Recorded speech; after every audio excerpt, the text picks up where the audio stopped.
ನಮ್ಮ ಗುಡಿಸಲು ಮನೆಗಳು ಸುಟ್ಟ ನಂತರ ನಮಗೆ ವಾಸ ಮಾಡಲು ಸ್ಥಳವಿಲ್ಲದ್ದರಿಂದ ಇಲ್ಲಿ ಮನೆಗಳನ್ನು ಹಾಗೂ ಅಡಿಪಾಯಗಳನ್ನು ಹಾಕಿ ನಿರ್ಮಿಸಿಕೊಂಡಿರುತ್ತೇವೆ.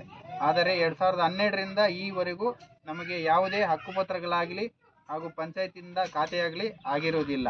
ಹಾಗೂ ಪ್ರಸ್ತುತ ಈ ಮನೆಗಳಿಗೆ ಪಂಚಾಯತಿಯಿಂದ ನೀರಿನ ಸರಬರಾಜು ಆಗುತ್ತಿಲ್ಲವಾದ್ದರಿಂದ ನೀರಿನ ಸಮಸ್ಯೆಯು ಹೆಚ್ಚಾಗಿರುತ್ತದೆ. ಹಾಗೂ ಈ ಜಾಗದ ಪಕ್ಕದಲ್ಲಿ ಸರ್ವೆ ನಂಬರ್ 95ರಲ್ಲಿ 5 ಎಕರೆ ಇನಾಮತಿ ಜಮೀನಿದ್ದು, ಸದರಿ ಜಮೀನಲ್ಲಿ 2 ಎಕರೆ ಜಮೀನನ್ನು ನಮ್ಮ ಮುಂದಿನ ಪೀಳಿಗೆಗಾಗಿ ವಾಸಕ್ಕೆ, ಮುಖ್ಯವಾಗಿ ಪರಿಶಿಷ್ಟ ಜಾತಿ ಮತ್ತು ಪಂಗಡದವರ ವಾಸಕ್ಕಾಗಿ ಕಾಯ್ದಿರಿಸಬೇಕಾಗಿರುತ್ತದೆ ಎಂದು ಹೇಳಿ ಬರೆಯಿಸಿದ ಮಹಜರ್ ಓದಿಸಿ ಕೇಳಿ ಒಪ್ಪಿ ಈ ಕೆಳಕಂಡಂತೆ ಸಹಿ ಮಾಡಿರುತ್ತೇವೆ.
ರಾಜಸ್ವ ನಿರೀಕ್ಷಕರ ರೂಬು.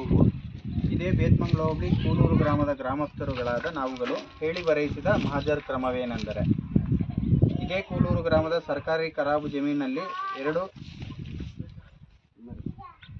12 ಅಡಿಪಾಯ ಹಾಗೂ 2 ಸಿಮೆಂಟ್ ಸೀಟುಗಳ ಮನೆಗಳನ್ನು ನಿರ್ಮಿಸಿಕೊಂಡು 40ಕ್ಕೂ ಅಧಿಕ ದಲಿತ ಕುಟುಂಬಗಳು ಅನುಭವದಲ್ಲಿದ್ದು, ಎಲ್ಲರಿಗೂ ಹಕ್ಕುಪತ್ರಗಳನ್ನು ವಿತರಿಸಿ ಮನೆ ನಿರ್ಮಿಸಿಕೊಳ್ಳಲು ಅವಕಾಶ ಕಲ್ಪಿಸಬೇಕೆಂದು ಅಂಬೇಡ್ಕರ್ ಯುವ ವೇದಿಕೆ ವತಿಯಿಂದ ಆಗ್ರಹಿಸಿರುವ ವಿಚಾರವು ಪ್ರಜಾವಾಣಿ, ಉದಯವಾಣಿ ಹಾಗೂ ವಾಸ್ತವ ಕರ್ನಾಟಕ ದಿನಪತ್ರಿಕೆಗಳಲ್ಲಿ ಬಂದಿರುವುದರಿಂದ ಸ್ಥಳ ತನಿಖೆಗಾಗಿ ಕಂದಾಯ ಅಧಿಕಾರಿಗಳು ಸ್ಥಳ ಪರಿಶೀಲನೆ ಮಾಡಲು ಬಂದಿರುವ ವಿಚಾರವನ್ನು ಕಂದಾಯ ಅಧಿಕಾರಿಗಳಿಂದ ಓದಿಸಿ ಕೇಳಿ ತಿಳಿದುಕೊಂಡಿರುತ್ತೇವೆ. ನೀವಿಲ್ಲ ನಿಮ್ಮೂರಲ್ಲಿ ಸರ್ಕಾರಿ ಜಮೀನಲ್ಲಿ ಅಡಿಪಾಯಗಳು ಹಾಕ್ಕೊಂಡು ಸಿಮೆಂಟ್ ಮನೆಗಳು ಕಟ್ಟಿಕೊಂಡು ಒಂದು 40 ಕುಟುಂಬಗಳಿದ್ದಾವೆ. ಆದರೆ ನಮ್ಗೆ ಹಕ್ಕುಪತ್ರಗಳು ಕೊಡ್ತಾ ಇಲ್ಲ ಅಂತ ಪೇಪರಲ್ಲಿ ಬಂದಿದೆ. ಆ ವಿಚಾರ ತಿಳ್ಕೊಂಡು ರೆವಿನ್ಯೂ ಅಧಿಕಾರಿಗಳು ಸ್ಥಳ ಪರಿಶೀಲನೆಗೆ ಬಂದಿರೋ ವಿಚಾರ ನಾವು ತಿಳಿದುಕೊಂಡಿರ್ತೀವಿ ಅಂತ ಇಷ್ಟು. ಇದಾದ ನಂತರ ನೀವೇನೇ ಗೊತ್ತಿ ನೋಡಿ. ಅದರಂತೆ ನಾವುಗಳು ಸುಮಾರು 12 ಕುಟುಂಬದ ಜನರು ಇದೇ ನಮ್ಮ ಕೂಳೂರು ಗ್ರಾಮದ